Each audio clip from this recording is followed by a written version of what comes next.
Shri Gurubhyo Namaha Harihi Om.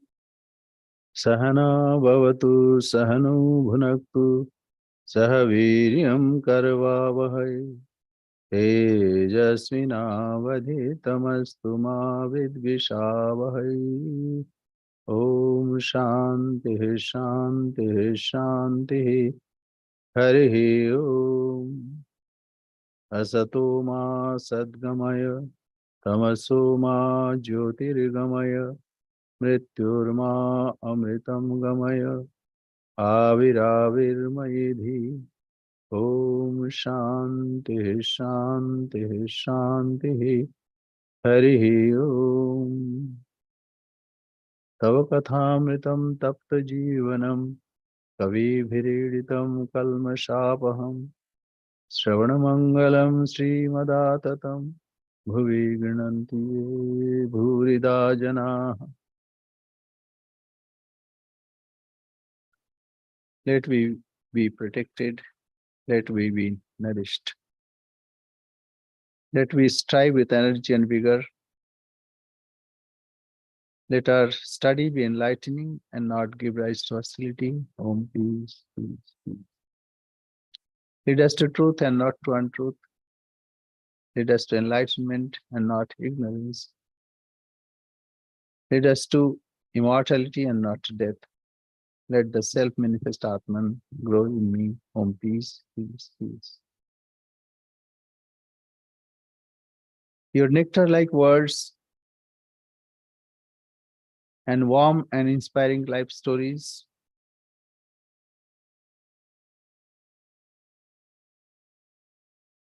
eulogized by learned sages are indeed eradicator of shoots of ignorance. These are auspicious to hear and propitious to inculcate in one's own life. Those who take these words to the world are indeed great benefactor of the world.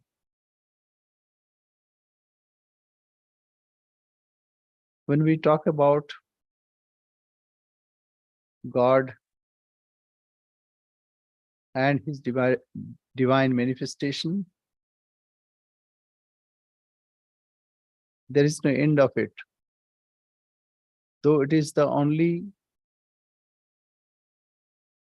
entity, only existence that is, but still we cannot find the end of it.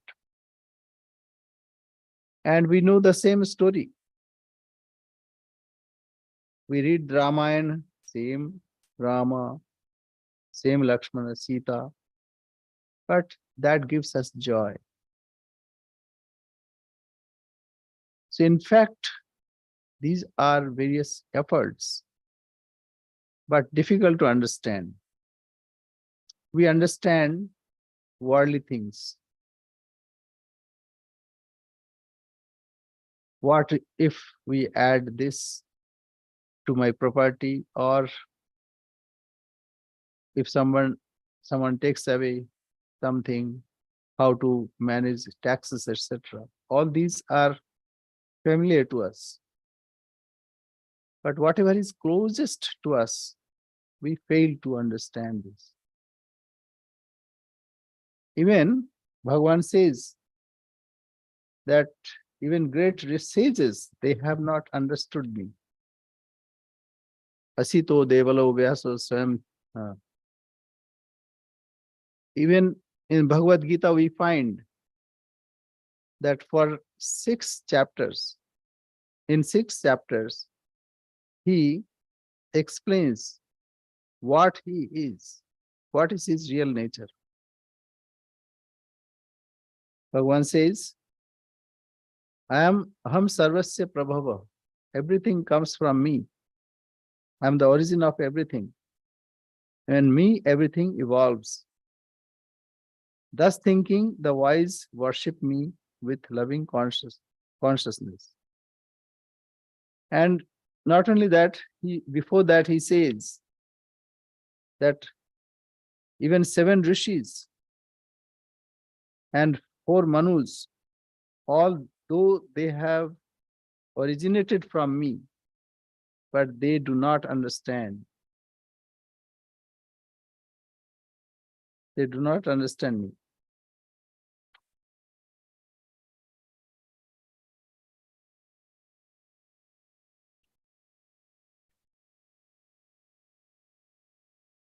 Na viduh suragana prabhavam na maharshaya. Aham adir hi devanam maharshinam cha sarvasha.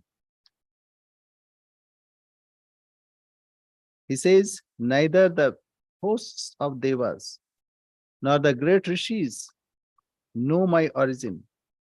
So nobody knows me. For in every way, I am the source of all the devas and the great rishis. So effect cannot know the cause.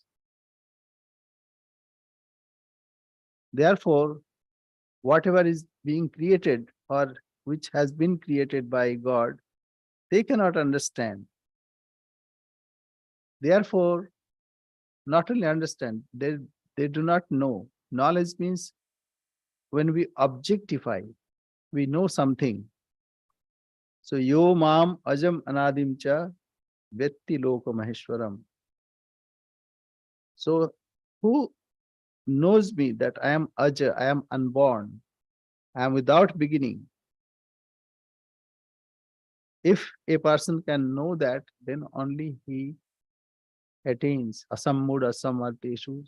So, all the sins go away from him. And after this, Arjuna says that only you know. Swayameva atmanatmanam vidhyatam parameshwara purushottamam bhut bhavena bhutesha deva deva jagat. So you alone know yourself. So until or unless God reveals his own glory, it is impossible to know by human mind. As Sri Ramakrishna says, the container of one share, that means one, say, liter, or we can say 1 gallon here.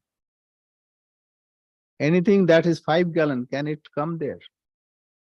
Our intellect is limited. So whatever we try to understand, only with the sphere of our limited understanding. Therefore, we cannot know him totally, even partially. Then what is the way then? It is our real nature. So we cannot go away from him. He is our real nature. He is our antaryami. Ishwaraha sarvabhutanam riddhasya arjuna tishtati. God dwells within us. It's not that he's far away from us. But he cannot be known. He cannot be known as object, idam, this.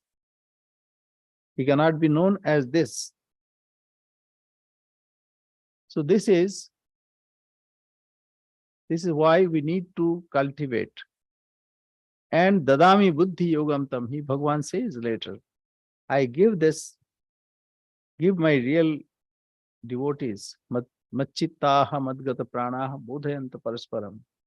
So they try to make one understand.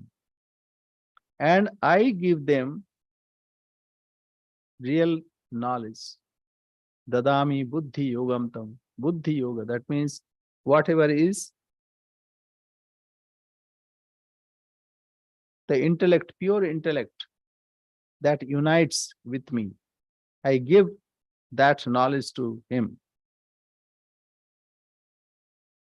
So God reveals his real nature. Even Sri Ramakrishna says that many rishis, they were meditating on Rama, but who Rama was, only few rishis could understand that he was incarnation of God, an incarnation of God. So Sri Ramakrishna also revealed his real nature. Then only people could understand. Mathur Babu was standing on the terrace of the Kuti Badi, and he used to think that Sri Ramakrishna is an ordinary person, but some special manifestation is there. But when he saw Sri Ramakrishna facing, when he was going away, he saw that it is Mother Kali. And when he was coming towards him, he saw that it is Shankara, Shiva, with locks and etc. And then he tried few times and he saw the same thing. Then he went away and fell on his feet, said, Baba, I could not recognize you, what you are. Sri Ramakrishna said, what has happened to you? I'm an ordinary person. I mean, he tried to hide himself. But then he was convinced. He said, I know who you are. So what in Sri Ramakrishna? It's a special manifestation. Special manifestation means what? We see there as if he's a devotee, but he also is a Purna Jnani, full knowledge. And this happens in the case of an incarnation. And Sri Ramakrishna says, through the path of bhakti, a man may attain them both. It is necessary. God, if it is necessary, God gives him knowledge of Brahman. But a highly qualified aspirant may develop both jnana and bhakti at the same time. Such is the case with the Ishwar Kotis. Chaitanya, for example, Chaitanya Mahaprabhu. But the case of ordinary devotees is different. So this is ordinary devotees can somehow get a little knowledge and little devotion. But special manifestation is seen in Chaitanya Mahaprabhu and Sri Ramakrishna. When Sri Ramakrishna is weeping, when he feels the separation, pangs of separation, it's totally devastating. We cannot even imagine. And similarly, Chaitanya Mahaprabhu, he mistook the ocean as Yamuna. So he was so immersed in Yamuna like that, he thought it is Yamuna and he plunged in it. So Sri Ramakrishna, in the life of Sri Ramakrishna, we find for 6 months he was in Madhur Bhava. Total, all embracing devotion. And for 6 months he was in Advaita Bhumi. Even he had no sense of outer, his body consciousness. So a monk came from somewhere and used to feed him. So such is Sri Ramakrishna. And Sri Ramakrishna gave example of like sun represents knowledge and moon represents devotion. In the life of Sri Chaitanya, we find both. In the life of Sri Ramakrishna also we find both knowledge and devotion. Apparently, he is a devotee, but read the Gospel of Sri Ramakrishna. Everything is logically put. And he would give 2, 3, 4 illustrations, examples. So everything is logically put there. And it is such a difficult topic. Adhyatma Vidya Vidyana. I am Adhyatma Vidya in all Vidyas. And it is very subtle. It's difficult to understand. We understand the objects of this world, but when we try to concentrate within, all the time our attention flickers. So Sri Ramakrishna, now we are going to have a chapter where Sri Ramakrishna reveals his own real nature. Without that, we would not have believed that Sri Ramakrishna was an incarnation, though in many instances he revealed his real nature. But this was special. That happened on 1st of January 1886. The master bestows fearlessness through self-revelation. The Sannyasin disciples knew that he was not on that occasion alone. He manifested his divine nature in many occasions to them. But this is for devotees. That is why the name of the chapter is given. The master bestows fearlessness through self-revelation. Without self-revelation, even Narendra had doubt. Narendranath, when Sri Ramakrishna was at the verge of passing away, maybe 2-3 days before that, Sri Ramakrishna, Narendranath entered to his room and he said, if he tells me now, then I'll believe. And immediately Sri Ramakrishna answers, still you have harboring doubt. He who is Rama, he who was Krishna is now Ramakrishna in here. That means in this body, but not according to your Vedanta. In Vedanta, personal God is not admitted. It's all one, divine, Brahman. Everything is one. So we read from Sri Ramakrishna and his divine play. Paul. Chapter 13. The Master bestows fearlessness through self-revelation. 1. The Master feels better under Rajendra Datta's care. We have already told the reader how, shortly after arriving at Kasipur, the Master left his room and walked in the garden briefly. He felt weak after that walk, so he did not venture to go outdoors again for about a fortnight. During that period, his doctor was changed, but the homeopathic treatment continued. Dr. Rajendralal Datta had been born into the famous and wealthy family of Akrur Datta of Baobazar, Calcutta.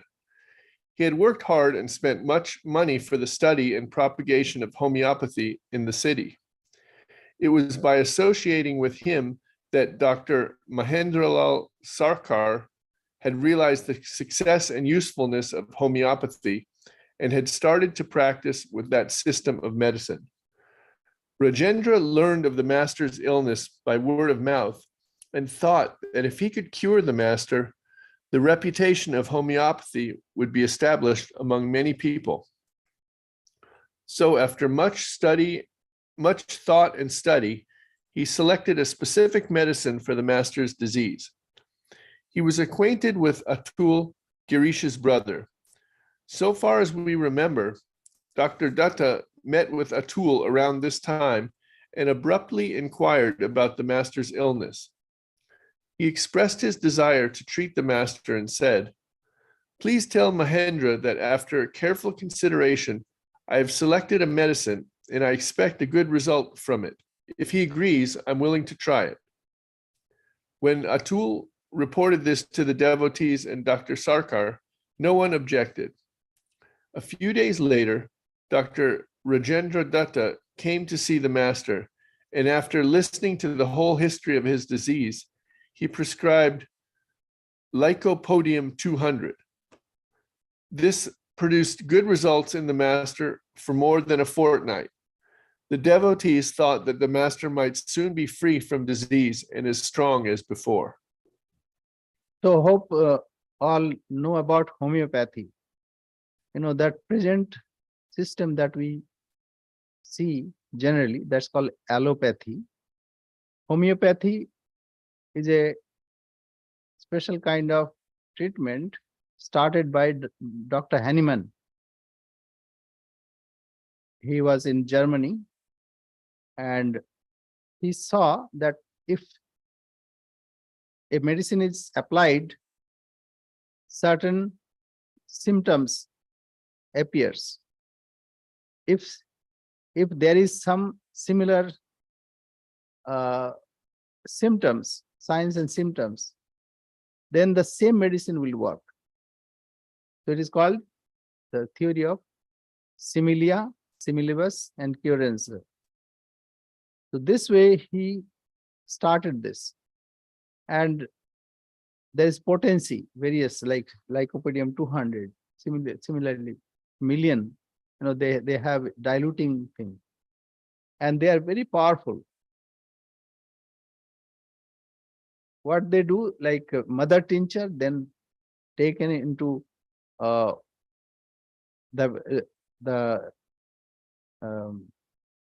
that medicine, when say like a herb,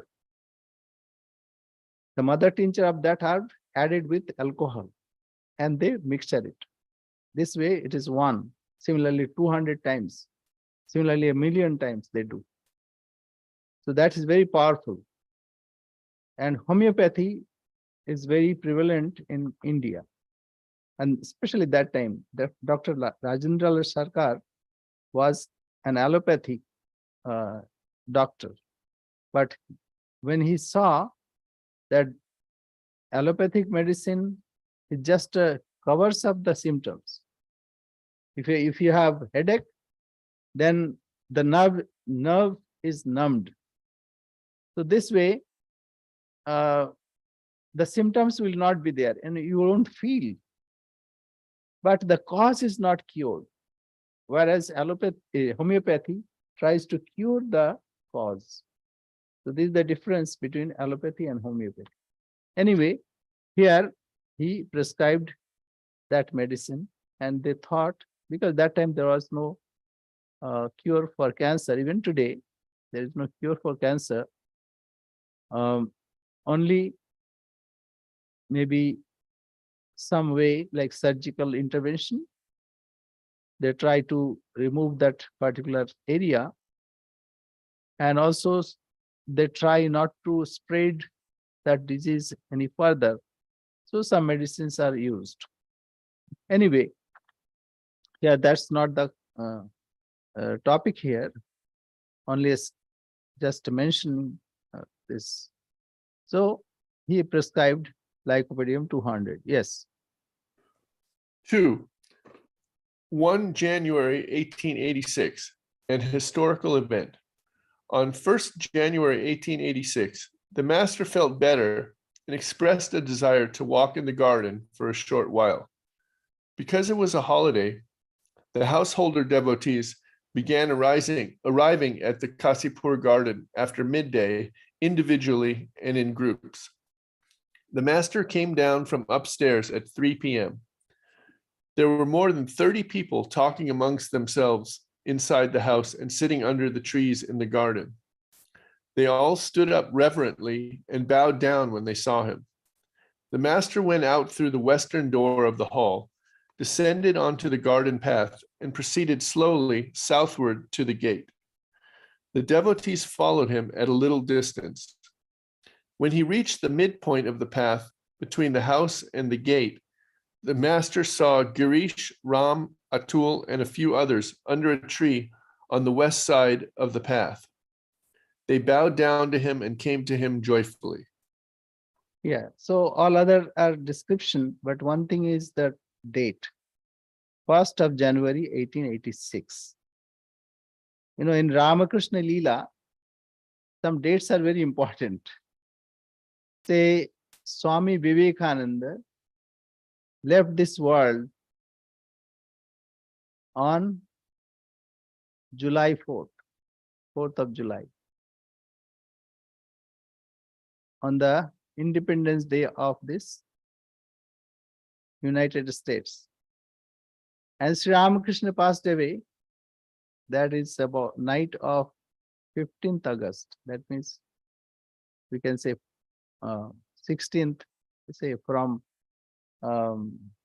Western viewpoint, it is 16th August morning. But from Indian, that's 15th August. That's Independence Day of India. Later, that was, and India became independent in 1947. But Sri Ramakrishna passed away in 1886. Similarly, I have found some other, like Niranjananandaji was born on Raksha Purnima. So he was instrumental to save some lives. Even Swami Trigunathitanandji was drowning, he saved. Girish Chandra Ghosh was in great difficulty. And even he thought about committing suicide. But then Niranjanananji took him to mother at Jairambati. And then new chapter started. So all these are various, some days are very significant in Ramakrishna Leela. So other things are descriptions. So Sri Ramakrishna started walking in that Kashipur garden house. It's very nice. Even today, it's very nice. Yes. 3. The master blesses the devotees, saying, "Be illumined." Before anyone had spoken a word, the master addressed Girish, asking him, "Girish, what have you seen and understood about me that makes you say all these things, that I am an avatar and so on, to everyone, wherever you go?" Unperturbed, Girish knelt down at the master's feet, folded his hands before his raised face, and responded in a voice choked with emotion, "What more can I say of him? Even the sages Vyasa and Valmiki could find no words to measure his glory." Girish's sincere faith, expressed in those words, so moved the master that he said to the devotees while looking at Girish, "What more need I tell you? I bless you all. May you all be illumined." He became overwhelmed by love and compassion for his devotees and went into ecstasy after uttering those few words. Yeah, one thing is to be noted that Girish did not tell out of his like all of a sudden he said that. He had that emotion, he had that thought that Sri Ramakrishna is not ordinary. Then only he said this. And I forgot one thing, 24th of December, when Narendranath and some other direct disciples went to Artpur, and all of a sudden Narendranath started speaking about the renunciation of Christ, Jesus Christ. And he inspired all to renounce the world. And later they found that was 24th of December, the Christmas Eve. So like that, these are very significant because for the new world or new generation, these are very important dates as everything becomes standardized. It is not lunar calendar, it is like standardized calendar. So for new age, we need new calendar. So naturally, it happened like this. So here Sri Ramakrishna blessed. What else can I say? Let you all be illumined. What more did I tell you? I bless you all. May you all be illumined. Tomader chaitanya ho. Chaitanya ho means consciousness. Be conscious. Be aware that you are not ordinary. You are divine. So this is the blessing of Sri Ramakrishna, and that also on the 1st of January. That is why nowadays, hundreds of thousands people gather there at Kashipur Garden House to have the blessing of Sri Ramakrishna. Yes. 4. The spiritual awakening among the devotees. That selfless and profound blessing touched the devotees deep within their hearts, and they became mad with joy. They forgot time and space. They forgot the master's illness. They forgot that they had vowed not to touch the master until his recovery. They saw that a wondrous divine being had come down to them from heaven and was calling to them affectionately. They also felt that their suffering grieved him and that he was carrying in his heart an infinite pain and compassion for them and offering them shelter as selflessly as a loving mother. They became anxious to bow down to him and take the dust of his feet. Their cries of victory to Ramakrishna resounded in all directions as one by one they bowed down to him. As they touched his feet, the ocean of the master's compassion burst through all bounds and created an astonishing phenomenon. Almost every day in Dakshineshwar, we had seen the master become overwhelmed with compassion and grace and bless some devotees with his powerful divine touch. On this day, as he remained in a semi-ecstatic state, he began to touch each devotee present in a similar way, and their joy was boundless. The one thing here to be noted that Sri Ramakrishna uttered few words. Tomader Chaitanya ho. I bless you all.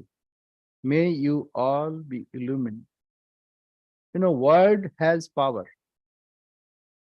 Somebody utters a cuss word or say like an insulting word. Immediately we feel insulted. So words have power.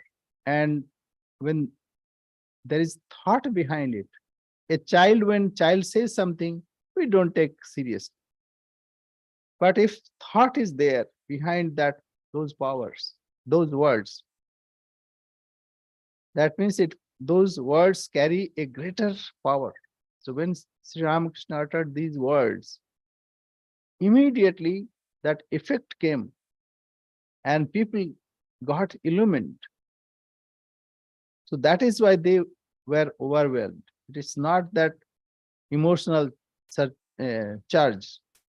Rather, it is realization. As Sri Ramakrishna uttered, Tomadir Chaitanya ho, let all be illumined. Immediately, they felt that we are not ordinary human beings, we are divine. So this is the effect that we see.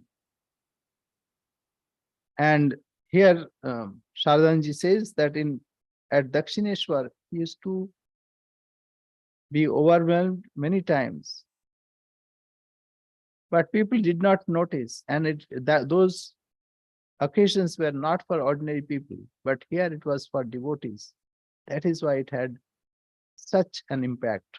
Yeah. The devotees understood that from this day on, the master would no longer conceal his divinity from them or from anyone else in the world. They had no doubt that from now on, all sinners and sufferers, despite their shortcomings, lack of spirituality, and feelings of inadequacy, would find shelter at his blessed feet. Seeing the master in that unique and exalted state, some became speechless and could only watch him as if bewitched. Some called out loudly to everyone inside the house to come and be blessed by the master's grace. Others picked flowers from the garden and began to worship him, uttering mantras and showering him with flowers. When the master's ecstasy came to an end after some time, the devotees calmed down. The master finished his walk in the garden, then returned to the house and sat down in his room. Yeah. In the Gita also we see, Bhagavan says, Pashyame partha rupani satashota sahasrasha, nana vidhani divyani, nana varnakriti nicha. But before that, he gives Arjuna divya drishti, divine eyes. It's not easy to see the divinity. We see only the shape and we imagine some name. We don't see divinity. Only by the grace of God, if he bestows that power, then only we can see it. So Sri Ramakrishna immediately he gives that power to the devotees to realize their own real nature. So in the case of Bhagavan Sri Krishna, it was, I mean, that in that say Bhagavad Gita, only Arjuna witnessed, but here many people realized their self. So those people were very lucky. Yes. 5. Did the master become the Kalpataru or bestow fearlessness by revealing himself? Ramchandra and some devotees have said that on that day, the master became the Kalpataru, the wish-fulfilling tree. But we think it is more reasonable to describe this event as a manifestation of the master's fearless divine nature, or to say that he revealed himself on that day, granting fearlessness to all. It is said that the Kalpataru gives people whatever they ask for, good or bad, but the master did not do that. By this event, he let it be known clearly that he was a God-man and that he offered shelter from fear to all without discrimination. Yeah. Sri Ramakrishna in another time said, no, Kalpataru means whatever you ask, that will be fulfilled. So man was very tired. So he went and sat under a tree. And he thought, I'm very hungry. If there was food, then it would be good. And lo and behold, there was food. Oh, food. After eating that, he had a desire to have a siesta. He said, if there is a bed, then I can rest. And immediately the nice bed was given. Oh, then he wondered, oh, this may be Kalpataru. I'm sitting under Kalpataru. But what will happen if a tiger comes? It will devour me. And immediately a tiger came and devoured him. But Sri Ramakrishna is not like that Kalpataru. He'll give only whatever is good. So that is why, and see, like Srimad Swami Shardananji Maharaj is trying to put in right context. And emotionally we say something, Kalpataru, Kalpataru. And even today, our devotees are very happy to say Kalpataru. But Swami Shardananji Maharaj gives its logical place. This Ramakrishna was Kalpataru all the time, but it was greater manifestation of that day. And to give the fearlessness to the devotees, that is important. Revealing his own self. He said that when I reveal myself, know for certain that my time of departure has arrived. Yes, go ahead. At any rate, Haran Chandra Das is worthy of being mentioned amongst those who were blessed with the master's grace that day. As soon as Haran bowed down to the master placed his foot on Haran's head. Seldom did the master bestow his grace in this way. Ramlal Chattopadhyay, a nephew of the master, was also present on that occasion and received his grace. When asked about his experience, Ramlal said, "Before this, when I meditated, I could see only part of my chosen deity with my mind's eye. When I saw his feet, I couldn't see his face. When I saw his form, from his face to his waist, I couldn't see his feet. Moreover, whatever I saw never seemed to be alive. But no sooner had the master touched me that day than the whole form of my chosen deity appeared in my heart as a living presence, benign and effulgent." Go ahead. So is this at Kasipur, Ramakrishna wrote in Bengali? Is that part of it? Is that just from a picture? Huh? Do you see that part? Oh yeah, maybe that's part of it. At Kasipur, Oh, this is a picture, Swami. Do you see that? Yeah, picture. Yes. Oh, Okay. So this is the picture of that tree, mango tree, but this is not original. The same place a new uh, mango tree was planted. So Sri Ramakrishna came. This is the house. So he walked from second level, came down and walked up to the garden. Yes, go ahead. 6. The names of those present during that historic event. We remember 9 or 10 devotees who were present on that day.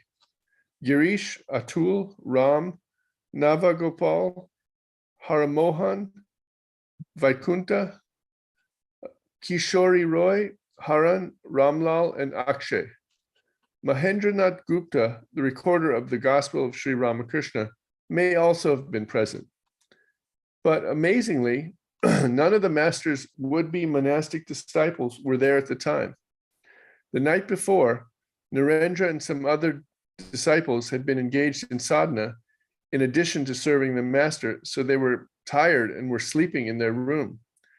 Latu and Sharat, the author, were awake and saw the whole affair from the roof south of the master's room, but did not feel any urge to go there. As soon as the master had left for his walk, they had taken the opportunity to clean the master's room and put his mattress and pillow on the roof to be sunned. Because they did not want to inconvenience the master by leaving their work unfinished, they felt no inclination to go there.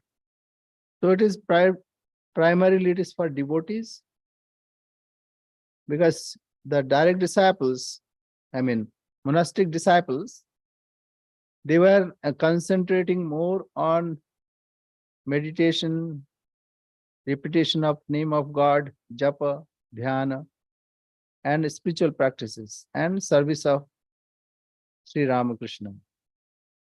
So they were concentrating there. You know, it is human nature that we want a shortcut.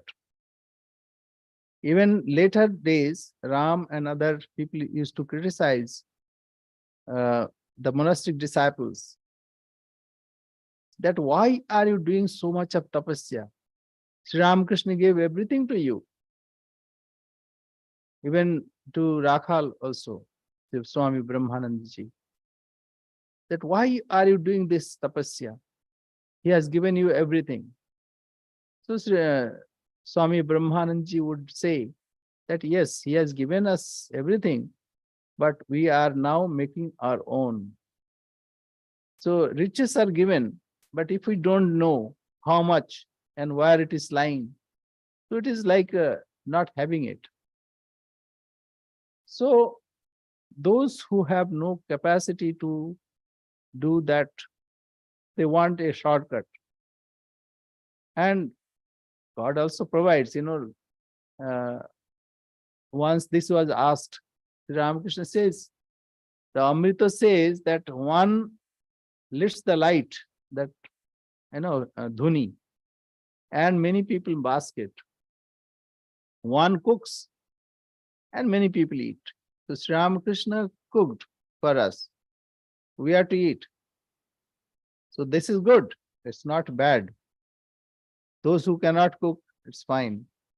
But the monastic disciples had a different orientation. They were to be trained as teachers of humanity. That is why they started their tapasya. But for devotees, there must be some concession. And Sri Ramakrishna gave that concession. Yes. 7. Vaikunta, excuse me, Vaikunta strives to have a vision. We interviewed several devotees who were present on that occasion about their experiences. We shall conclude this subject by recording what Vaikunta told us. Vaikunta met the master about the same time that we did. We have recorded some stories in this book about how the master gave him instructions and formed his spiritual life. The master initiated Vaikuntha with a mantra and blessed him, and from then on he practiced sadhana and tried his utmost to have a vision of his chosen deity. He understood that he would not succeed without the master's grace, so from time to time he fervently prayed to the master. When the master became ill and had to move to Calcutta and then to Kasipur for treatment, Vaikuntha had the opportunity to ask him 2 or 3 times to fulfill his heart's desire. The master smiled graciously and reassured him, saying, "Wait a little, let my disease be cured. Afterwards, I shall do everything for you." Yeah, go ahead. 8. Vaikuntha's testimony. Vaikuntha was present when the events of 1 January took place. After the man had blessed 2 or 3 devotees with his powerful divine touch, Vaikuntha went before him, reverently bowed down to him and implored, "Sir, please bestow your grace on me." The master answered, "You've achieved everything." Vaikuntha said, "Sir, when you say that I've achieved everything, it must be so. Kindly help me so that I can understand it a little." The master said, "All right," and gently touched his chest for a moment. Vaikuntha described it thus: "Consequently, a wonderful change came across my mind. I began to see the master's gracious, smiling, and luminous form in the sky, the houses, the trees, all human beings, and in everything else I saw in all directions. I was overwhelmed with extreme bliss. At that time, I saw you both, the author and Latu, on the roof and called to you loudly, 'Oh, you all, wherever you are, come here right now.' That spiritual mood and vision continued for some days, even in the waking state. I was amazed and spellbound by seeing the Blessed Master in all things. This experience remained whether I went to the office or elsewhere on business." Yes, this happens. This happened to Mathur Babu also. Mathur wanted to have grace of Sri Ramakrishna. Sri Ramakrishna assured him not to worry about all this. Why you worry? You get everything. No, no, sir. I need some experience. So Sri Ramakrishna said, if mother wants, that it will happen. No, no, you have to do. So Sri Ramakrishna said, okay, mother will do. Don't worry. And this happened.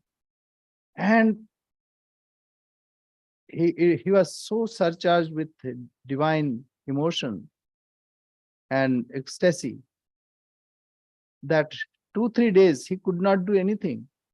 When he was doing some work of a state, he could not do it because he saw the same divine everywhere.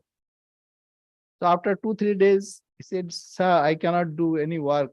So you take back your experience."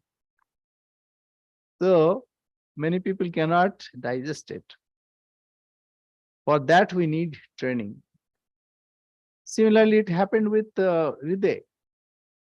Hriday say, "Mama, maternal uncle, you grace everybody, but I am your closest, but you don't give to me. How come? You have to give to me." Say, "Don't worry, don't be mad. You'll get everything by serving me." Say, "No, I want some realization." Say, "No." So anyway, Sri Ramakrishna relented and touched him. And he saw that he's divine. And Sri Ramakrishna is divine. And lo and behold, he's not walking on the ground. He's above ground. So he shouted loudly, "Ramakrishna, why you are here? Let us go to our own abode." So Sri Ramakrishna said, "Shala," Shala means rascal, "you are spoiling the broth. So you be a jada. Jar hoye thak." That means be dumb.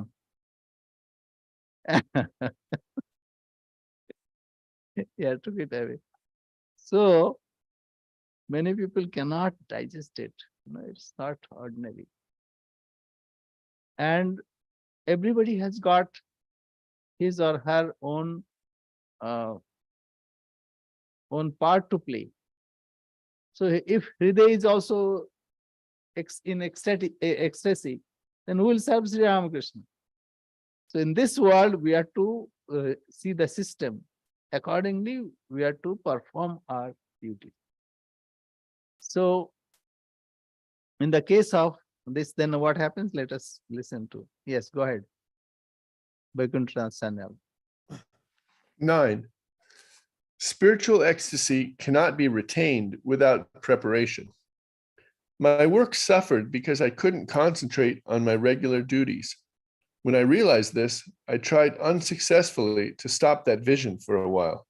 I now understood a little why Arjuna was afraid when he had the vision of the cosmic form of Lord Krishna and why he prayed to Krishna to withdraw it. I remembered that the scriptures said liberated souls dwelt in the same exalted state of consciousness. I now got a little glimpse from this experience of how much desirelessness is necessary for a person to remain continuously in that state. Hardly had a few days passed when I was overwhelmed by this continuous vision and spiritual mood and found it difficult to function. Sometimes I thought, shall I lose my mind? At last I prayed to the Master fearfully, "O Lord, I'm not able to contain this spiritual fervor. Please release me from this state." Woe to human weakness and stupidity. Now I think, why did I pray that way? Why didn't I have faith in him and wait patiently to see what the ultimate result would be? I might have become mad, or my body might have dropped away. Soon after that prayer, my vision and spiritual mood abruptly came to an end. I was fully convinced that my experience came to an end by the same person from whom I had received it. But perhaps because the complete cessation of that vision didn't arise in my mind as I prayed, he kindly kept a little of that experience in me. I could see that divine, effulgent, gracious form of the Master several times a day and was overwhelmed with joy and blessedness. So in the case of Arjuna, he offered his obeisance, pranam, and from front, from behind, from everywhere, because he was so overwhelmed seeing the divine form of God in universal form. So this is not easy. One should be able to digest it. Ganga, the flow of Ganga was difficult to retain. That is why Bhagirath prayed to Shiva to take the pressure of Ganga, and then Shiva came and held the flow of Ganga. That's why Ganga could come down to the earth. So spiritual power is not easy to digest, and like Hriday, we have certain duties to perform. But at the same time, we must have some taste. Otherwise, it will be a mundane work. We must have some taste of it, and then we are to serve. So in the case of Vaikuntha Sanal also, Sri Ramakrishna kept a little for his welfare. So this way we have completed Sri Ramakrishna and his divine play. And then after this, there is the biography of Swami Shardananji Maharaj. And after 1st of January, Sri Ramakrishna was on this earth for about 8 months. 15th of August, 16th night. So a little more than 8 months. But later, even the gospel of Sri Ramakrishna also was discontinued, and it was suggested to Swami Shardanandji Maharaj that you have not completed the biography of Sri Ramakrishna. Why you should not complete it? He said that, it is not me who wrote. A spiritual power was working through me, and I don't get any inspiration now to write it. So this is the story not only of Sri Ramakrishna. Similar story is of Chaitanya Mahaprabhu. Even same thing happened with Krishna.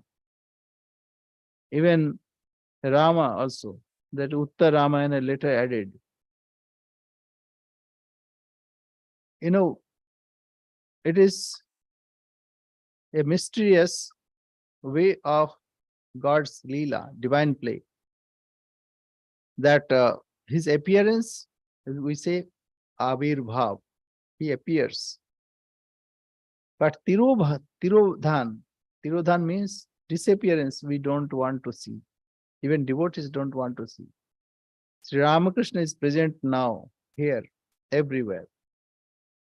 So this is the reason why it was not continued. And Swami Sardhanji did not get that inspiration to write after this. And even this book was written to repay the loan that he took to construct a house for Holy Mother Sri Sharda Devi. And by the royalty of this, that loan could be repaid. So anyway, we have completed this today. Next time we can read the biography of Swami Shardanandji Maharaj, because that's also very good. We should know about him who wrote this, at least whatever is given here, and then we'll complete. Any question? Yes. I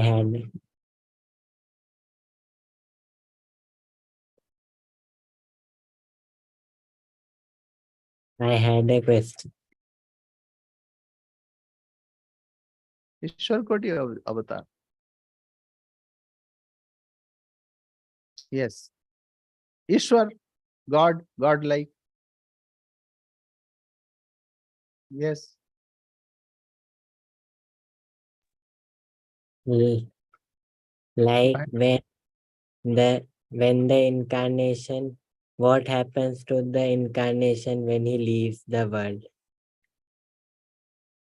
He does not leave, even today, it is said for Chaitanya Mahaprabhu that Adyapiho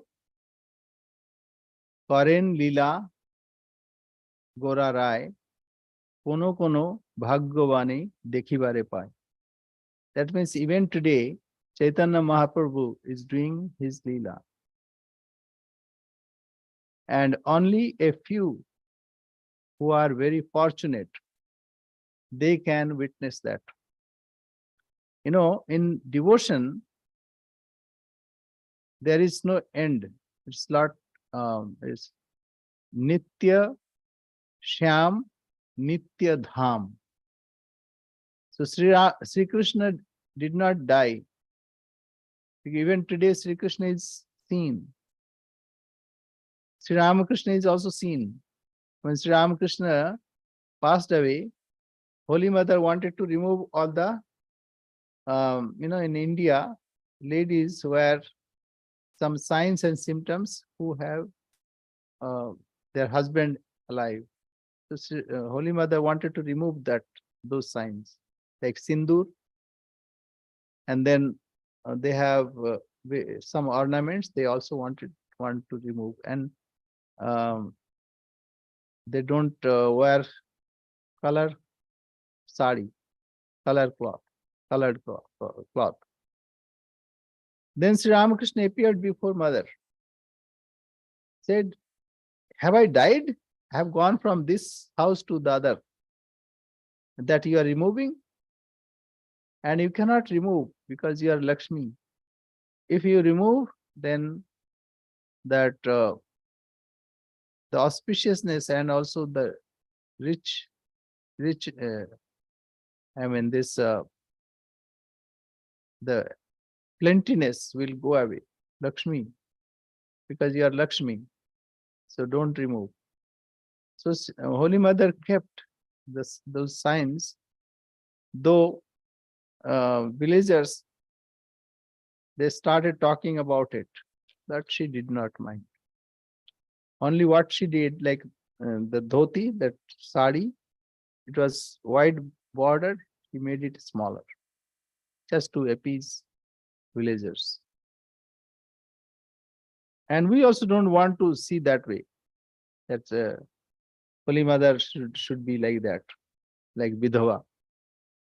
So, Nitya Sham, Nitya Dham.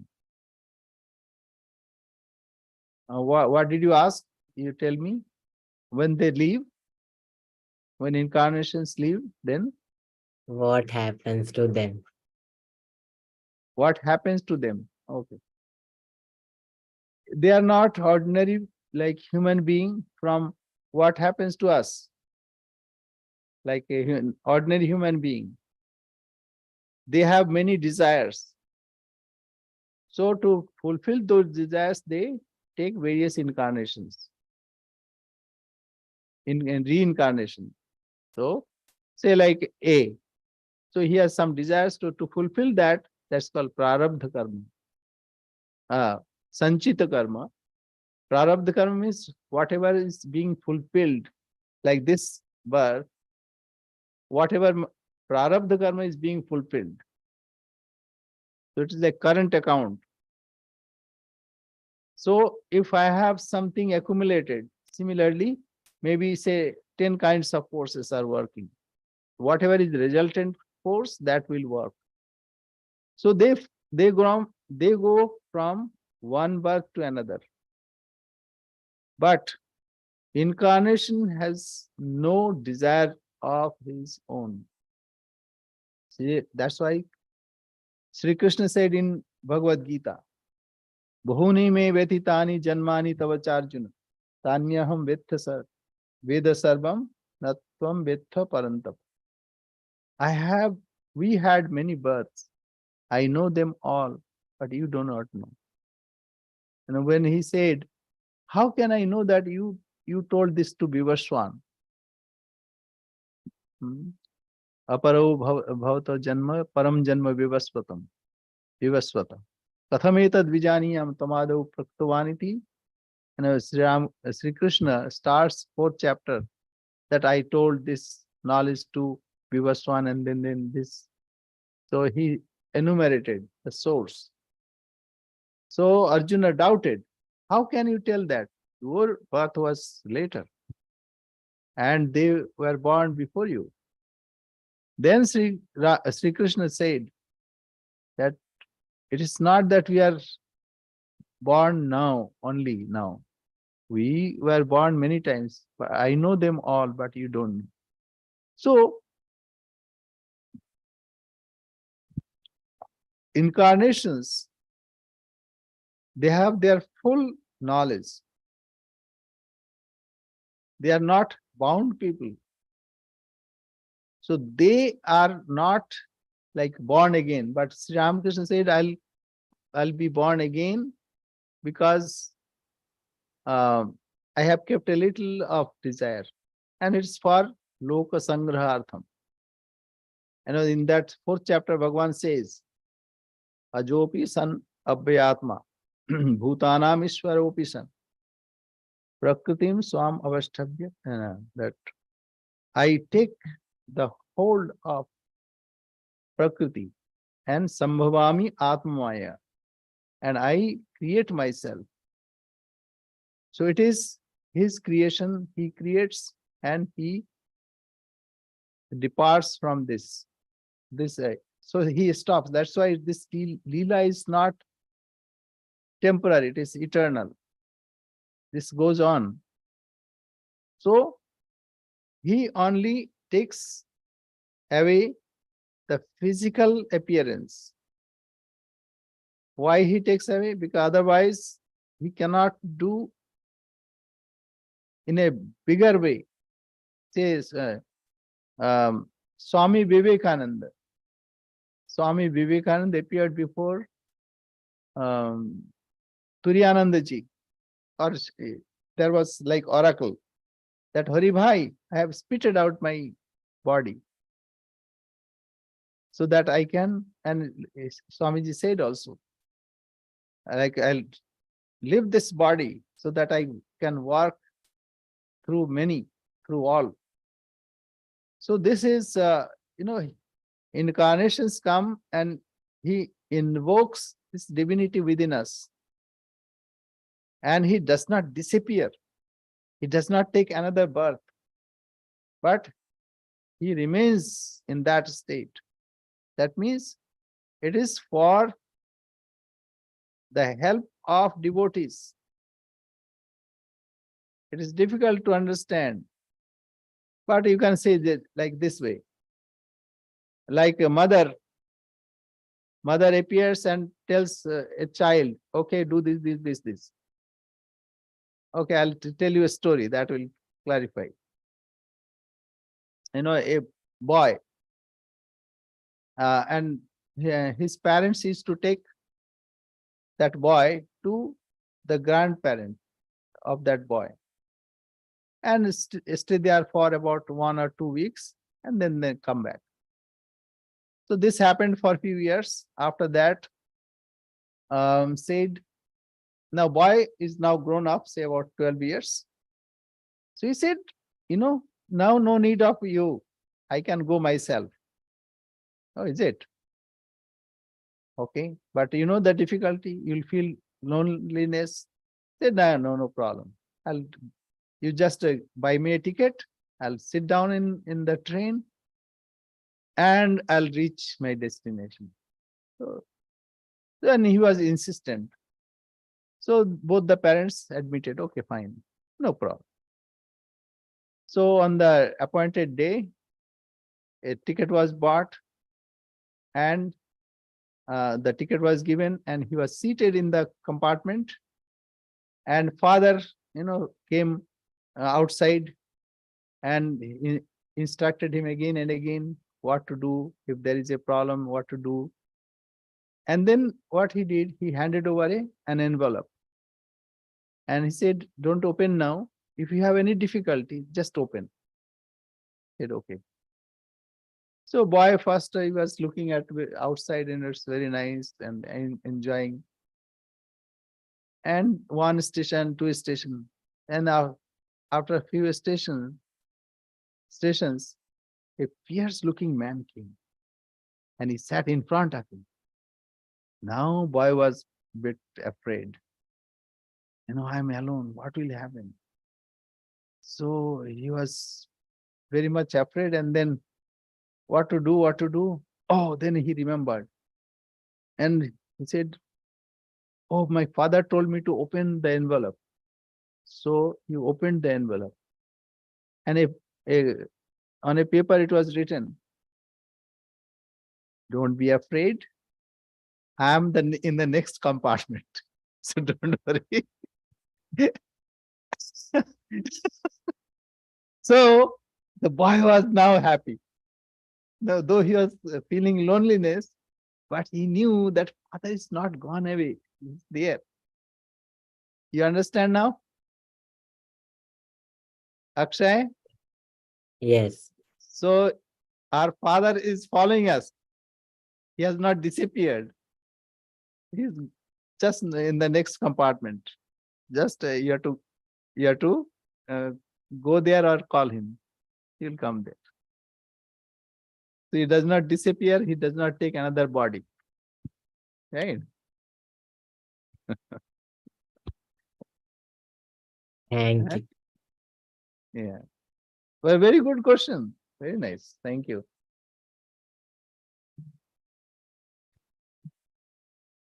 Om Purnamada Purnamidam Purnat Purnamudachyate Purnasya Purnamadaya Purnamevavashishyati.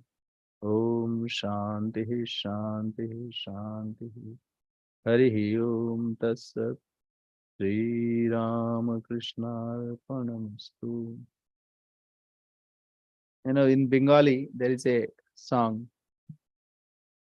that mother sometimes hides. Why? Because child will feel helpless, and then will call mother, mother, mother. I'm in difficulty.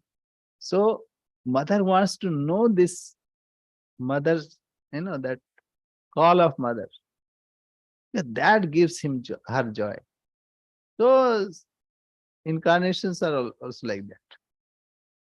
So we call him and he appears, but he gives some okay, do some exercise. A monk asked, "Mother, you are my mother. Why should I do so much of spiritual austerity? What is the need? You have given me everything." Mother said, "Yes, that's right. So the food and everything is there. And all cooking materials are there, and also rice and dal, etc. But if you are lazy to cook, then you will have to wait till someone comes and cook for you. So at the time of death, you'll realize me, but you'll have to wait." But Sri Ramakrishna, they admitted, yes, that's also right.